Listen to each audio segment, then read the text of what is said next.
台乡亲啊，继续来看这间真出名的大药厂——恒辉药厂。顶个月才互食药署查到6款的药品，伫一年内有有效减体状况，所以落价回收。即摆靠食药署来公告，有14款的药物，包括这个药膏、鲜存药啊、目药水等等，嘛有类似的状况，甚至佫有药膏会来变色哦，嘛拢爱落价回收。食药署讲，恒辉已经来违反着药品优良制造的规范，相关的罚款200万。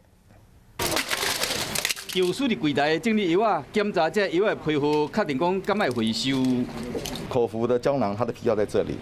因为食药署又搁公告，恒辉药厂特定批号的美白软膏、鲜存药啊、家嫂的糖浆、酵素锭、目药水等等有14种品项药效下降，也是有变色，拢爱回收。可能就疗效就会不如预期，颜色变色，可能是品质上，可能有什么样的变化，我们就会建议民众还是真的不要用，因为包装的比较淡的气密性，水会有点蒸发，以后就会改为所谓的小包装的，就比较不会有这种现象。恒辉强调讲，即摆是主动对中发现有问题的产品批号提报予食药署，要么7月份恒辉才被查到同款的问题，回收停产6种药品，嘛违反药品优良制造作业规范。